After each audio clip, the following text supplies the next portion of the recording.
He looks you in the eyes, holds your hands, and says exactly what you want to hear.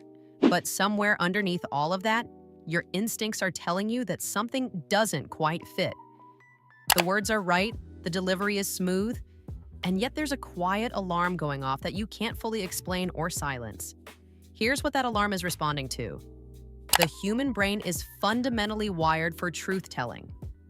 Honesty is the default state of our neurology. Sustaining a lie, by contrast, requires significant cognitive effort. The brain has to simultaneously construct a false narrative, suppress the true one, monitor the other person's reactions, and manage the physiological stress of doing all of this at once. That effort leaves traces. The body, in ways the conscious mind cannot fully control, broadcasts what the mouth is working to conceal. Today, I'm going to teach you the body language secrets that allow you to detect deception in real time. You're going to stop listening only to the words and start reading what's actually happening beneath them. Knowledge is your strongest form of protection. To master the psychology of relationships and never again be in a position where you're being manipulated without realizing it, subscribe to Female Magnetism and hit the notification bell. Let's get into the signals. Signal number 1, the eye direction shift. The relationship between eye movement and cognitive processing has been studied extensively in behavioral psychology and neurolinguistics. The basic principle is this: when a person is genuinely recalling something that happened, they are accessing stored memory, and that retrieval process tends to produce a particular direction of eye movement, generally upward and to the left for most right-handed individuals. But when a person is constructing something, when the brain is building an image or a narrative that doesn't exist in memory because it didn't actually happen, the eye movement tends to shift in the opposite direction, upward and to the right. The brain is not retrieving, it is creating. This is not an absolute rule, and it should never be used in isolation as definitive proof of anything. Individual variation exists, and context always matters. But as one signal among several, it is worth paying close attention to. When you ask him a direct question about where he was or what he was doing, watch his eyes before his mouth starts moving. That fraction of a second before the answer begins, before the social performance kicks in, is when the eyes are most honest. If you consistently notice that upward-rightward drift when you're asking questions about specific events or specific time periods, your body already knew what your eyes just confirmed. Signal number 2, micro-expressions of stress. The body has a deeply ingrained system for self-soothing under stress, and it activates automatically when the nervous system is under pressure. These behaviors are called pacifying gestures in behavioral psychology, and they exist because touch, even self-directed touch, releases a mild calming response in the body. The problem for someone who is lying is that this system fires whether they want it to or not. Watch for the touch at the base of the neck, usually just below the collar, where people tend to reach when they feel genuinely threatened or exposed. The nose touch or brief covering of the mouth, which the body produces when it is on some level uncomfortable with what's being said. The repeated rubbing of the back of the neck, which is one of the most consistent stress response gestures ever documented. The pressing together or tightening of the lips, which often signals that something is being consciously held back. None of these gestures are conclusive on their own. People touch their faces and adjust their collars for countless innocent reasons.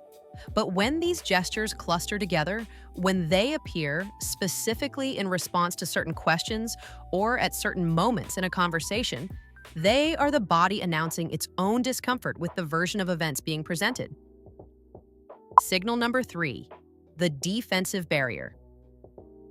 Human beings instinctively create physical distance and physical barriers between themselves and perceived threats.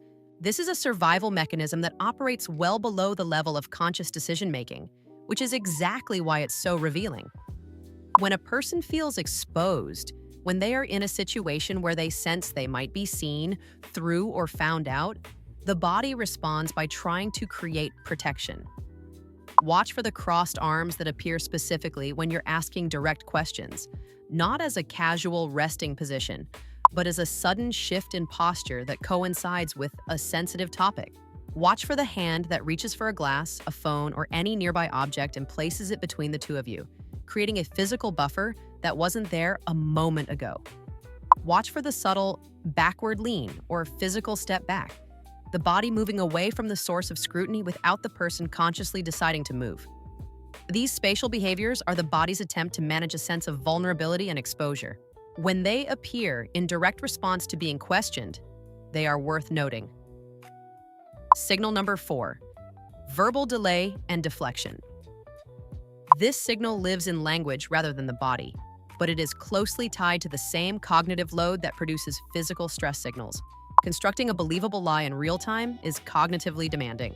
The brain needs a moment, even just a few seconds, to retrieve the false narrative it has been maintaining. Check it for consistency with previous statements and formulate a response that sounds natural. When someone is genuinely answering a question from memory, the response tends to come relatively fluidly, the way honest recollection works. But when the brain is under the pressure of maintaining a deception, it often buys time through a very specific set of verbal behaviors. Listen for the question that answers your question. Why would you even ask me that? Or why are you checking up on me? Delivered not as genuine confusion, but as a way of shifting the focus back onto you and your behavior rather than engaging with what you actually asked.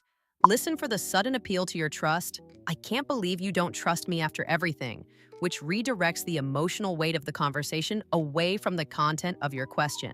These deflections are not always signs of lying, but when they appear consistently in response to specific topics, and when they're accompanied by the physical signals described above, they form a pattern that is worth paying attention to carefully.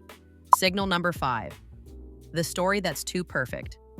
This is one of the most counterintuitive signals on this list because most people assume that a detailed, thorough account of events is evidence of truthfulness. But the opposite is often true. When people recall genuine experiences, they recall them the way human memory actually works.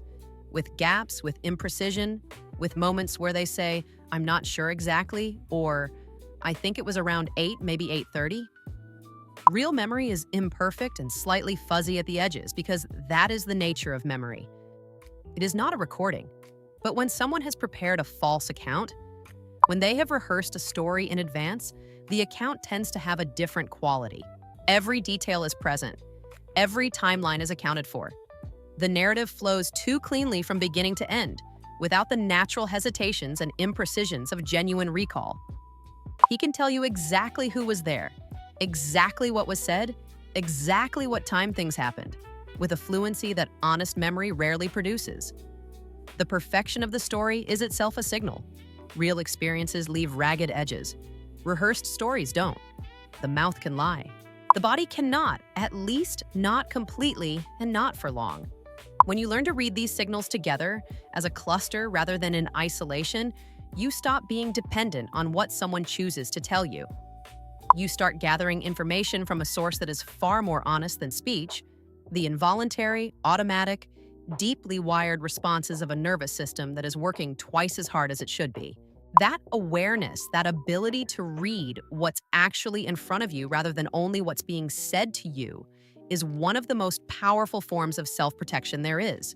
Comment "Truth is my power" below if you're committing to trusting what you see, not just what you hear. And in the next video, I'm going to show you exactly what to do in the moment you confirm the lie, how to respond with strategy, composure, and the full dignity of a high-value woman.